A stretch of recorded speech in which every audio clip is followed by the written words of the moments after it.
రఘురామ్ గారు, రఘురామ్ గారు, నమస్తే. నమస్కారం అండి. నా పేరు Vijayendra. Oh, RCM group of industries chairman. I'm right? Yes yes. నేను తెలియకపోయినా నా గురించి తెలిసినందుకు థ్యాంక్ గాడ్. రియల్ ఎస్టేట్ రంగానికే కింగ్ మీరు. మీ గురించి తెలియని వాళ్ళు ఎవరుంటారు? రండి, లోపలండి, రండి, కూర్చోండి. అన్నపూర్ణ, కాఫీ తీసుకోరా. అలాగేనండి. మీలాంటి వాళ్ళు మా ఇంటికి రావడం మా అదృష్టం. ఆ అదృష్టం నాది కావాలనే నేను మీ ఇంటికి వచ్చాను. అర్థం కాలేదే? ఆడపిల్ల పుడితే అదృష్టం అంటారు కదా, మీ ఇంటి అదృష్టాన్ని మా ఇంటికి పంపమని అడగటానికి వచ్చాను. అంటే? మీ అమ్మాయి సుహాసిని మా ఇంటి కోడలు కావాలి. నాకున్నది ఒక్కడే కొడుకు. ఇక నా గురించి మీకు కూడా బాగా తెలుసు. ఊళ్ళో నా గురించి అందరూ గొప్పగా చెప్తూ ఉంటారు, కానీ వాడికి తండ్రినైనందుకు నేను గర్వంగా ఫీల్ అవుతుంటాను.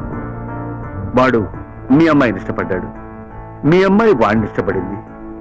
పెద్దలుగా మనం కూడా ఇష్టపడి ఆ ఇద్దరిని ఒకటి చేసి ఆశీర్వదించాలి. ఏమంటారు? నాకు స్టేటస్, ఫార్మాలిటీస్ ఇలాంటివేవి నచ్చవు. మన కల్చర్, కమిట్మెంట్ అంటే ఇష్టం. అందుకే నేను మగపిల్లాడి తండ్రిగా మీ గడపలోకి వచ్చి చేతులు జోడించి అడుగుతున్నాను. మీ ఇంటి మహాలక్ష్మిని మా ఇంటి కోడలుగా పంపించండి. మాట్లాడరేంటి రఘురామ్? ఒకరికి మాట ఇచ్చాక ఇంకేం మాట్లాడమంటారు? మాటిచ్చారా? అంటే సంబంధం ఖాయమైందా? అవును. వాళ్ళెవరో చెప్పండి, నేను కన్విన్స్ చేస్తాను. ఇది రియల్ ఎస్టేట్ బిజినెస్ కాదు సార్. ఓ ఆడపిల్ల పెళ్లి మధ్యలో వచ్చి పెళ్లి చెడగొట్టడం సంస్కారం కాదు. No, sorry sir. నా ఉద్దేశం ఎవరిని బాధ పెట్టాలని కాదు. నా కొడుకు ఎప్పుడూ నోరు తెరిచి ఏది అడగలేదు. మిమ్మల్ని ఒప్పిస్తానని నేను వాడికి మాటిచ్చాను. ఇప్పుడు మీరు కాదంటే ఇకపై నేను వాడి ముఖం కూడా చూడలేను. ప్లీజ్ కొంచెం అర్థం చేసుకోండి, దయచేసి ఆలోచించండి. మీరే మమ్మల్ని అర్థం చేసుకోవాలి. మీ అబ్బాయికి మీరిప్పుడు మాటిచ్చారు. మా అమ్మాయి పుట్టినప్పుడే మా అన్న వదినలకి మేము మాటిచ్చాం. వాళ్ళు మా మీద నమ్మకంతో వాళ్ళ అబ్బాయిని మా చేతుల్లో పెట్టి వాళ్ళు పైలోకాలకు పోయారు. ఇప్పుడు మీకోసం మాట తప్పి వాళ్ళ ఆత్మల్ని క్షోభ పెట్టమంటారా? చూడండి, బంగారం లాంటి మేనల్లుడు వాణ్ణి కాదని మీ అబ్బాయికి ఎలా ఇవ్వమంటారు? మా పొజిషన్ లో మీరే ఉంటే మీరేం చేస్తారో ఆలోచించండి. రఘురామ్, ఇంకొకసారి బాగా ఆలోచించి చెప్పండి. నన్ను ఇంకా కఠినంగా మాట్లాడేలా చేయొద్దు. ప్లీజ్ వెళ్ళండి.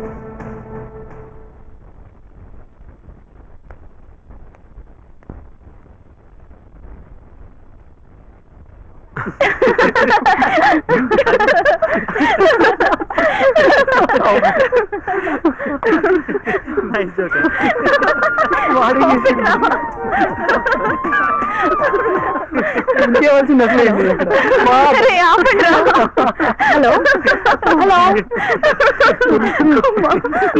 హలో, శుభోదయం మేడం, నేను ఐసిఐసిఐ బ్యాంక్ నుంచి మాట్లాడుతున్నాను. హాయ్ దీపక్. వావ్, గుర్తుపట్టేశావు. సిమ్ మార్చాను, నెంబర్ మార్చాను, వాయిస్ మార్చాను, అయినా గుర్తుపట్టేశావు. ఓ సింపుల్. అమెరికాలో ఉంటున్నా అచ్చు తెలుగులో గుడ్ మార్నింగ్ చెప్పేది నువ్వేగా. నన్ను క్యాచ్ చేయగలిగేది కూడా నువ్వే, అందుకే నువ్వంటే నాకు అంత ఇష్టం. అదే సరే, ఇండియాకి ఎప్పుడు వచ్చావు? వచ్చి 2 days అయింది. నువ్వు ఎప్పుడు వస్తున్నావు? బయలుదేరాను. నైట్ కి రావచ్చు. నేను బయలుదేరాను, ఆల్రెడీ వైజాగ్ లో ఉన్నాను. ఎందుకు? నేనే వస్తున్నానుగా. అర్జెంట్, నీకు గుడ్ న్యూస్ చెప్పాలి. ఫోన్ లో చెప్పొచ్చుగా. అయితే చెప్పేస్తున్నాను, నెక్స్ట్ వీక్ నా మ్యారేజ్. కంగ్రాట్స్. Thank you. నీకు కూడా. ఫనీ, పెళ్లి ఫిక్స్ అయింది నీకు. నీకు కూడా darling. What? yes, it's a fact. కాకపోతే నాకు నీతో, నీకు నాతో క్లారిటీ లేదు కదా.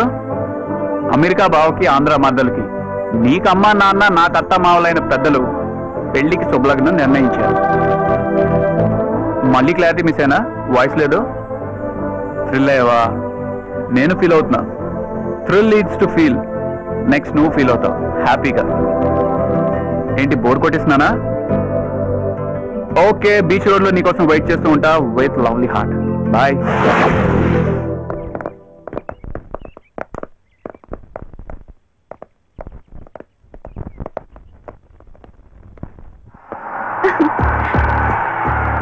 సుహాసిని, సుహాసిని, ఏమైంది?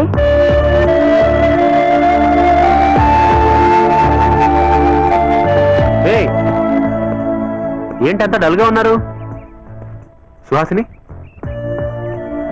ఏం జరిగింది? Any bad news?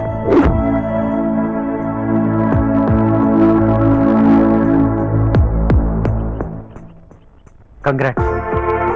ఇది నీకు బ్యాడ్ న్యూస్ కాదు. పెళ్ళంటే ఏడవకూడదు.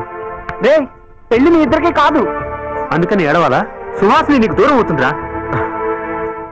దూరం నా జీవితానికి ఎప్పుడూ దగ్గరగానే ఉంటుంది. నేను కోరుకునేది ఏది నాకు దక్కదు. ఈసారి దక్కేలా చేస్తాం. ఏం చేస్తారు? మీ ఇద్దరికి గుళ్ళో పెళ్లి చేస్తాం, రిజిస్టర్ ఆఫీస్ లో సంతకాలు చేస్తాం. ఎవడు కాదంటాడో చూస్తాం. నేనే కాదంటాను. ఎందుకురా? నాకు ఇష్టం లేదు. Nihal, no more arguments. నాకు ఇష్టం. నాకు నువ్వు కావాలి, నీ ప్రేమ కావాలి. బాబు జస్ట్ రిలేషన్. అతన్ని ప్రేమించలేదు, కోరుకోలేదు. మీ వాళ్ళు కోరుకుంటున్నారు, కాదంటే బాధపడతారు. Go to hell. వాళ్ళు ఏమైతే నాకేంటి? ఇప్పుడే ఫోన్ చేసి చెప్తాను. కాదంటే నాకు అసలు పేరెంట్స్ లేరనుకుంటాను. సుహాసిని, వద్దు, అలా అనద్దు. వాళ్లే లేకపోతే మనం లేవు. వాళ్ళు లేని లోటేంటో నాకు బాగా తెలుసు. అర్థం చేసుకో. అక్కర్లేదు, నాకెవ్వరూ వద్దు. నువ్వే కావాలి. చెప్పినా అర్థం చేసుకోకపోతే నేనేం చేయలేను. అంత పిరికి వాడివి ఎందుకు ప్రేమించావు? సుహాసిని, పిరికి వాడివి ఎందుకు ప్రేమించావు? పిచ్చిగా అరవకు. ఏ, నా ఒక్కళ్ళలోనే ప్రేమ కనిపించిందా? కన్న తల్లిదండ్రుల్లో ప్రేమ కనిపించలేదా? ఇష్టపడ్డ బావలో ప్రేమ కనిపించలేదా? వాళ్ళు నీ వాళ్ళు, చిన్నప్పటి నుంచి నీకు ప్రేమని పంచిన వాళ్ళు. వాళ్ళని హర్ట్ చేసి మనం సుఖపడదామా? అయితే పద, లేచిపోయి పెళ్లి చేసుకుందాం. తట్టుకోగలిగితే ఉంటారు, లేకపోతే గుండె పగిలి చేస్తారు. ఆలస్యం ఎందుకు? చెయ్యి, ఫోన్ చేసి చెప్పు. నా దారి నేను చూసుకున్నాను, మీ చావు మీరు చావండి అని చెప్పు. చెప్పు.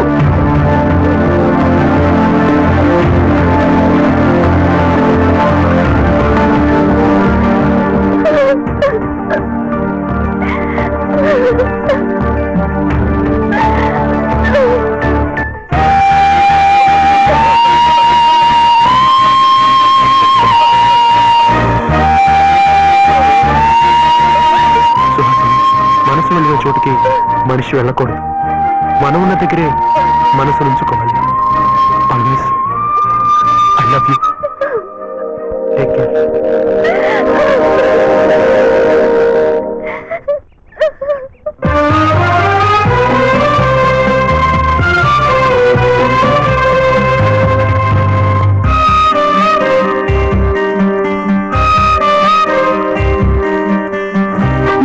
చూడకుండా నేను ఎట్లా ఉందునే, కమ్మనైన కలలను ఎట్లా కందునే.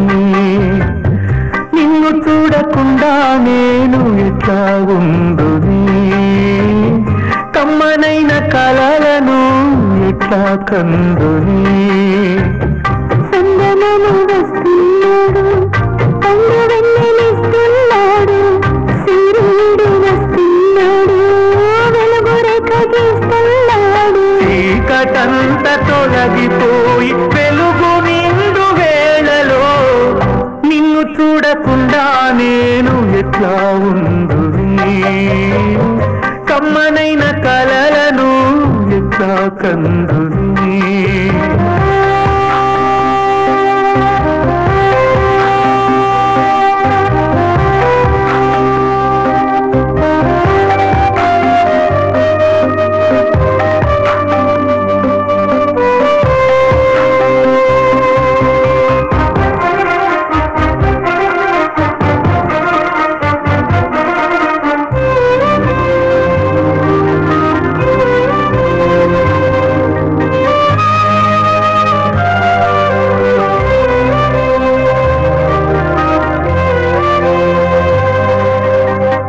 కోకిలమ్మ పాటలు పాడి నన్ను మేలుకొలిపోని, ఊహలన్నీ ముట్టడి చేసి మనసు తట్టి లేపేని. కోకిలమ్మ పాటలు పాడి నన్ను మేలుకొలిపోని, ఊహలన్నీ ముట్టడి చేసి మనసు తట్టి లేపేని. ఎదలో నిలిపెనే మదిలో నెచ్చని రూపం మెదిలిన వేళలో నిన్ను చూడకుండా నేను ఎట్లా ఉందుని కమ్మనైన కలలను ఎట్లా కందుని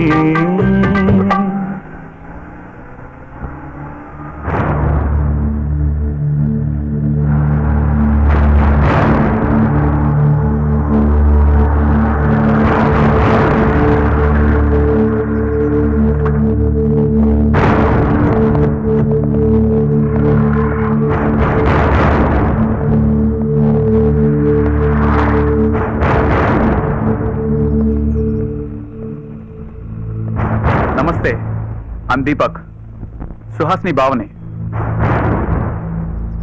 యుఎస్ నుంచి వచ్చి దండాలు పెడుతున్నాడు ఏంటి అని ఫీల్ అవుతున్నారు కదా. మన కల్చర్ అంటే మహా ఇష్టం, ఫ్రెండ్షిప్ అంటే ప్రాణం. దానికోసం ఏదైనా చేస్తాను. అంతెందుకు, వరుసకు మరదలైన సుహాస్నియే మై బెస్ట్ ఫ్రెండ్.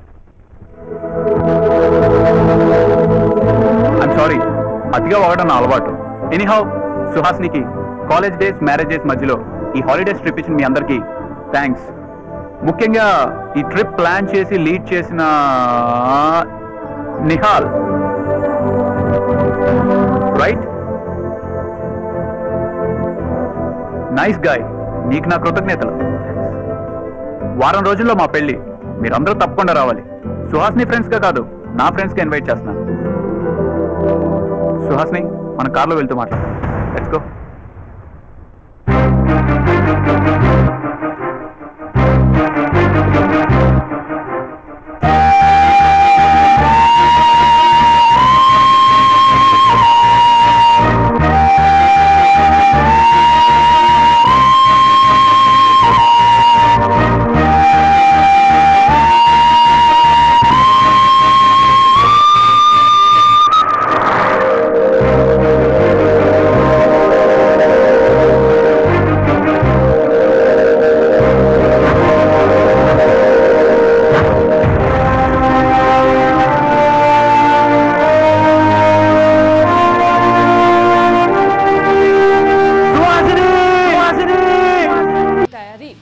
శకం 600వ సంవత్సరం నుంచే ఉంది. రూపాయి అనే పేరు వెండి నాణెం నుండి వచ్చింది. సంస్కృతంలో రూపిక అంటే నాణెమని అర్థం. ఈ పేరు మీదుగానే రూపాయి అనే పేరు కూడా వచ్చింది. ఢిల్లీని 1540 నుంచి 1545 వరకు పరిపాలించిన షేర్ షా సూరి ప్రవేశపెట్టిన వెండి నాణాన్ని మొట్టమొదటిసారిగా రూపాయి పేరుతో విడుదల చేశారు. ఈ రూపాయి బరువు సుమారు 11.34 గ్రాములు ఉండేది. ఆ రోజు